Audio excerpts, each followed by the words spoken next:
Ladies and gentlemen, let me begin by saying something many won't tell you out loud. Nobody cares. Work harder. It sounds harsh, doesn't it? But truth doesn't come wrapped in comfort. This statement isn't about being cold. It's not about dismissing emotions or invalidating your struggle. It's about reclaiming power. It's about understanding that while the world may sympathize for a moment, it rewards effort, consistency, and achievement. The world rewards results, not excuses. This is a truth that cuts through every industry, every life story, and every dream that ever came true. We live in a performance-driven world where intentions don't matter as much as outcomes. People don't line up to hear about how hard your life has been unless you've done something extraordinary with that hardship. This isn't because people are cruel, it's because life is competitive, and every person is fighting their own battles. You may have 1,000 reasons why things didn't go your way. You may have faced real obstacles, poverty, trauma, abandonment, rejection. Those things shape you, but they do not excuse you. If you want to succeed, you have to take responsibility, not just for what happened to you, but for what you're going to do next. And what you do next must be measured in action, not emotion. The world doesn't pay for struggle, it pays for skill, persistence, and results. Think about athletes. A basketball player doesn't get more points on the scoreboard because he had a tough childhood. He gets points because the ball went through the hoop. The background story might inspire, but it's the performance that defines legacy. Employers don't hire based on who needs the job most. They hire based on who can solve the problem. Clients don't buy from who begs the hardest. They buy from who delivers the best value. Your past can explain you, but it cannot excuse your lack of discipline or commitment to growth. That's why hard work matters. That's why outcome matters. Because no matter how noble your excuses are, they won't feed your family, they won't build your legacy, and they won't make your dreams real. There's an emotional danger in excuses. They give temporary relief, but long-term regret. They seduce you into believing that you're doing your best when in reality, you're just avoiding the discomfort of growth. The most dangerous thing is not failure. The most dangerous thing is believing your own excuses and calling it reality. That mindset traps people. It keeps them average. It keeps them invisible. It makes them blame everyone else while their potential rots from the inside out. But when you shift your mindset from why me to watch me, you reclaim your future. You understand that the world doesn't owe you anything, so you go out and earn everything. You focus on progress, not pity. You become results-driven, not emotionally driven. Every time you make a choice to push forward despite the discomfort, you're reinforcing the truth that effort counts more than explanation. People admire stories of triumph, not tales of victimhood. That doesn't mean you suppress your feelings. It means you process them, then channel them into something productive. That's how leaders are born. That's how champions rise. They take their pain and turn it into precision. They take their setbacks and turn them into setups. They take every excuse and transform it into energy to keep moving forward. Results don't lie, and they don't need defending. You either did the work or you didn't.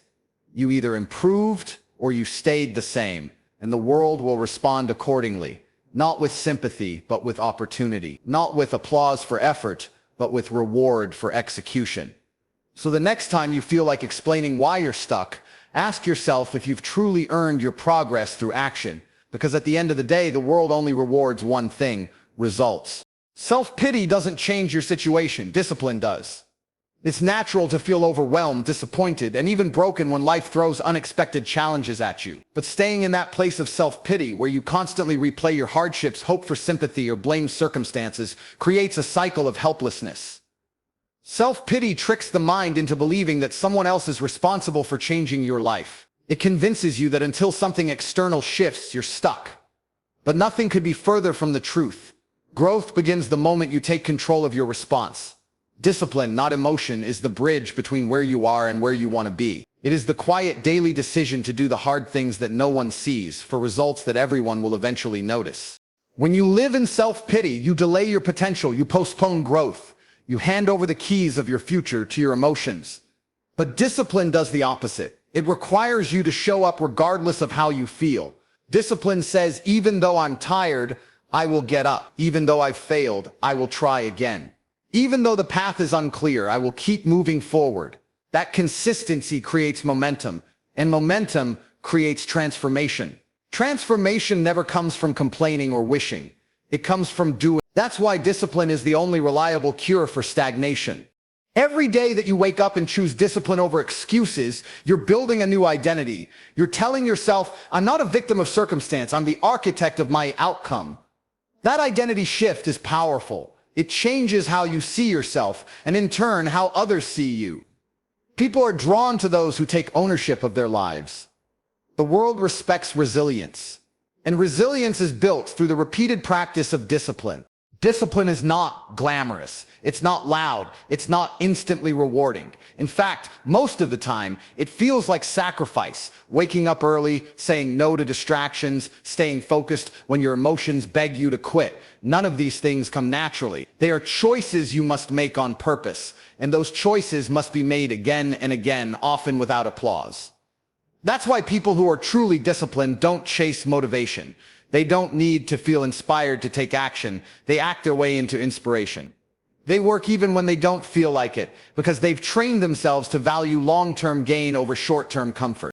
Self-pity loves comfort. It wants you to stay in bed, scroll endlessly, and relive your pain until it becomes your identity. But discipline rejects comfort that keeps you weak. It seeks discomfort that makes you stronger. Every rep in the gym, every late-night study session, every moment you push past your limits, it all adds up. Slowly, discipline rewires your brain. It teaches you to endure, to adapt, to overcome. And eventually, you look back and realize the pain that once made you feel sorry for yourself has now become your power source. Discipline is the most honest form of self-respect. When you keep promises to yourself, when you refuse to make excuses, when you choose growth over comfort, you become unstoppable. And while others may still be waiting for a lucky break or a helping hand, you're building something permanent: character, skill, and strength. That's why self-pity will never help you, but discipline will always lead you. The sooner you stop asking, why is this happening to me, and start asking, what am I going to do about it, the sooner you'll realize that your future is not in someone else's hands, it's in your own. Success is built in silence, not sympathy. In a world dominated by likes, shares, and constant broadcasting, many people have mistaken visibility for progress. They believe that if others know they're struggling or grinding, that somehow it adds weight to their effort. But the truth is, the deepest levels of transformation, mastery, and achievement happen in solitude, where there are no eyes watching, no applause given, and no sympathy extended. Real success is born in the quiet hours when you're alone with your thoughts, your doubts, and your will to keep going despite them. Sympathy may bring temporary comfort, but it does not bring long-term results. Only quiet, consistent action does that.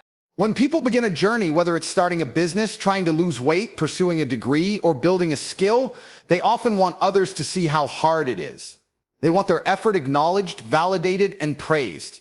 But what happens when that validation doesn't come? They stop, they slow down. They question if it's even worth it. This is the danger of depending on sympathy. When your motivation relies on external emotional feedback, you become weak. You begin to care more about how things look than how things actually are. You perform for attention, not for growth, and that makes you fragile.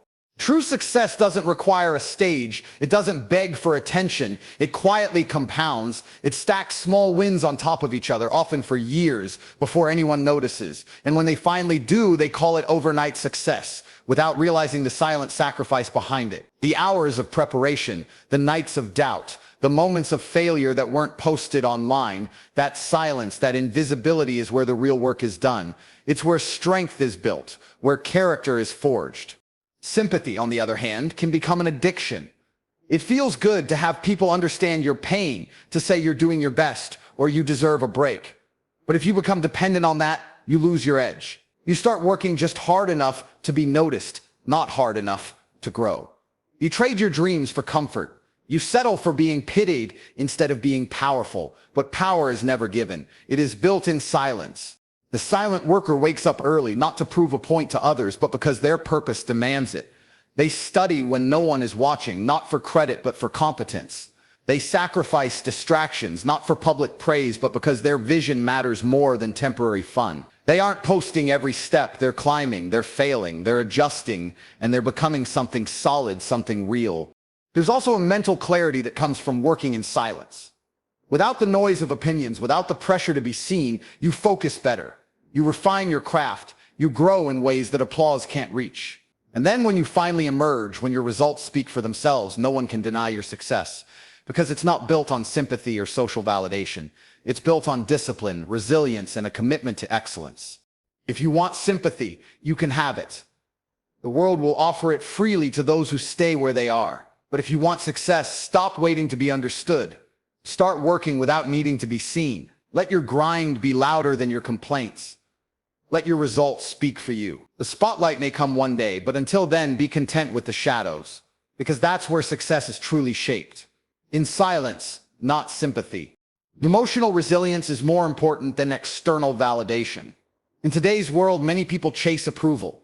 They want to be liked, followed, admired, and applauded. They measure their value based on how others perceive them. But external validation is unstable. It shifts with trends, moods, and opinions. What's celebrated today can be criticized tomorrow. If your confidence is tied to what others think, you'll constantly be on an emotional roller coaster.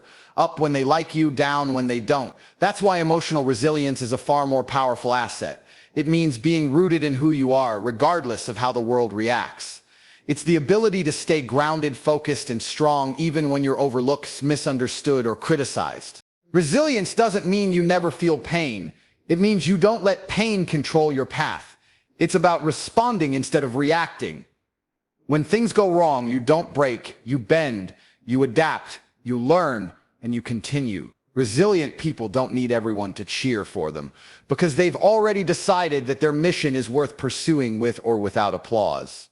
They know that growth requires discomfort, that rejection is not the end, it's redirection, and that setbacks are setups for comebacks.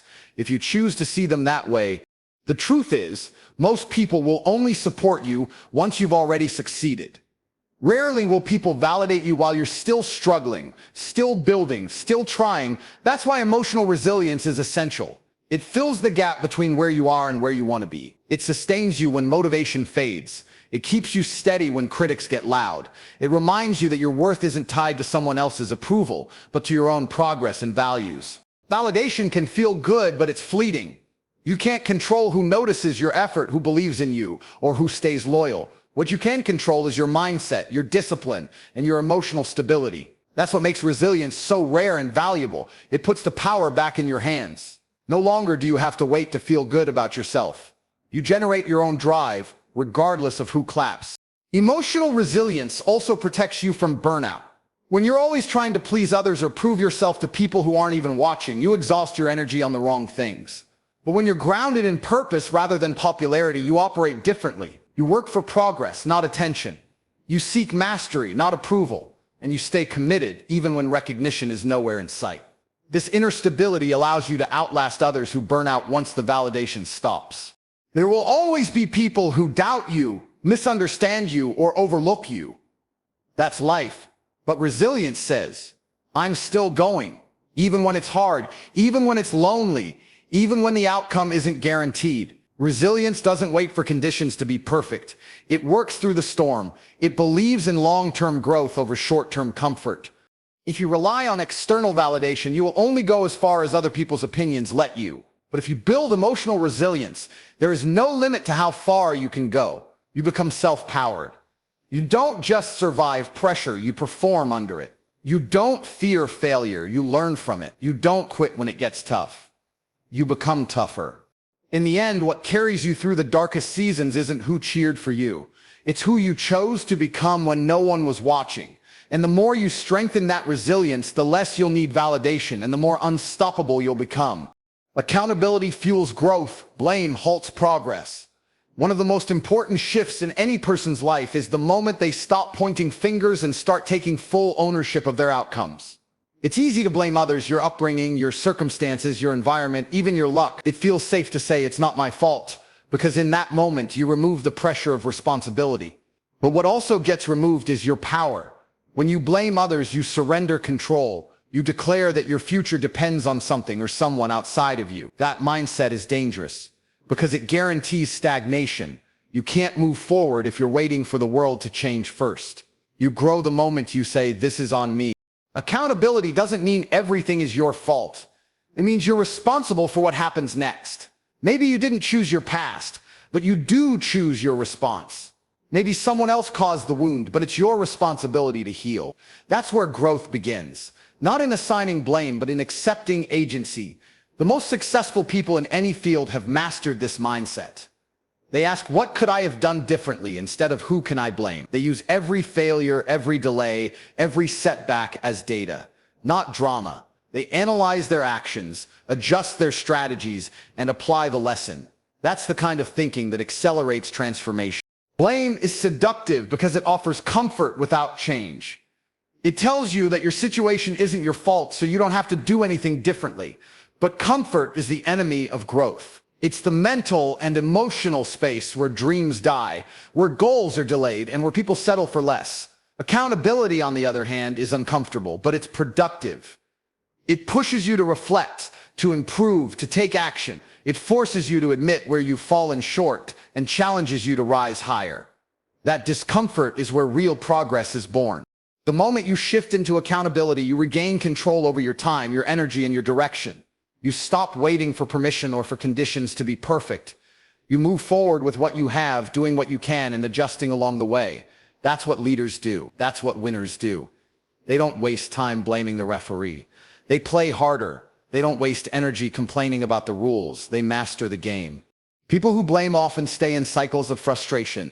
They bounce from job to job, relationship to relationship, situation to situation, always convinced the problem is out there. But those who embrace accountability experience momentum. They may stumble, but they get up quickly. They course correct instead of complain. And because they own their choices, they also own their success. Another truth about accountability is that it builds character. People respect those who take responsibility. In a world full of excuses and deflections, accountability is rare, and that makes it powerful. It shows maturity, it shows integrity, and it builds trust, not just with others, but with yourself. Every time you hold yourself accountable, you send a message to your own mind, I can count on me. That trust compounds. It creates confidence that's rooted in action, not opinion. At some point in life, everyone faces the same choice. Stay stuck in the comfort of blame, or rise into the challenge of accountability. Only one of those choices leads to growth. Only one leads to change. And only one leads to the kind of success that doesn't need defending, because it's built on ownership, not excuses. When you make the decision to stop blaming others and instead hold yourself accountable, you ignite a process of inner transformation. But to sustain that transformation and truly evolve, you must build a lifestyle around it, one rooted in self-discipline, action, and personal responsibility. That's where the next key truth comes in. Consistency creates momentum, and momentum sustains success. People often underestimate the power of doing small things consistently over time. They chase big breakthroughs and overnight results, hoping that a single effort or one lucky break will change everything. But real success rarely works that way. It's not built in explosions, it's built in layers. One day at a time, one decision at a time, one action repeated until it becomes who you are. There's a compound effect to consistency. A small action, repeated daily, starts to multiply. A single push-up doesn't do much, but 100 push-ups a day for 6 months can transform your body. Reading one page won't make you a genius, but reading every day for a year can reshape your entire mindset. The same applies to discipline. Waking up early once is easy. Doing it every day for a year, that builds character, that builds identity, and that identity becomes the engine behind long-term success. The danger many fall into is believing that motivation will carry them. Motivation is great, but it's unreliable. It fluctuates with mood, energy, and emotion. Some days you feel like working hard. Some days you don't. If your progress depends on whether or not you feel like it, you'll always be inconsistent. But when you build your life on consistency, regardless of emotion, you gain momentum, and that momentum becomes your advantage. It pushes you forward even when your willpower is low. It helps you show up even when no one is watching. It carries you through the plateaus, the doubts, the dry seasons where most people quit. Momentum doesn't start with giant leaps. It starts with small, repeated steps. And every time you follow through, you strengthen your ability to act without overthinking. You don't hesitate. You execute. That execution stacks confidence. Not the kind of confidence that comes from praise, but the kind that comes from proof. You've seen yourself show up when it was hard. You've proven to yourself that you can be trusted to do the work. That's a power no one can give or take from you. But here's what many don't realize. Momentum isn't just physical, it's psychological. It rewires your brain to associate effort with reward, routine with mastery, and follow through with personal pride. You stop needing external validation because your process becomes its own reward. You fall in love with improvement, with commitment, with growth. And that mindset becomes your competitive edge. The most dangerous thing is not failing, it's stopping. When you break consistency, even for a short time, you interrupt your momentum. You give doubt a foothold. You weaken the foundation you've built. That's why the discipline to stay consistent, even with small actions, is so crucial. It keeps the flame of progress alive. And the longer you keep going, the stronger that flame becomes, until one day it's a wildfire of unstoppable force. Success doesn't come to those who work hard once in a while. It comes to those who commit to working hard every single day, whether they feel like it or not. That's the secret. That's the difference. Not in the loud moments of hype, but in the quiet choices that no one sees. Consistency is how ordinary people achieve extraordinary things. And momentum is how they keep going long after others have given up. In the end, the message is simple, but it's not easy. Nobody cares. Work harder. The world doesn't reward excuses. It rewards execution. Struggles are real, pain is real, but they are not your permission to stop. They are your reason to start. Self-pity won't move your life forward. Only discipline will. The results you want aren't waiting in sympathy. They're hiding in silence, in early mornings, in late nights, in choices made when no one's watching. Stop chasing applause. Start chasing mastery. Learn to stand strong when no one claps for you. Learn to take responsibility when it would be easier to blame. Own your path, your pace, and your pain. Because at the end of the day, success doesn't ask how you feel. It only answers to how you work. The grind doesn't care about your past. Life doesn't stop to validate your effort. But if you stay resilient, if you stay disciplined, and if you stay accountable, the results will speak. And when they do, they won't whisper. They'll roar. So don't wait for someone to believe in you. Believe in yourself. Don't wait for easier conditions. Grow stronger where you stand. Your future belongs to you, but only if you're willing to earn it, relentlessly, quietly, and without excuse. Nobody cares. Work harder. And when you do, you won't need them to care because you'll have already won.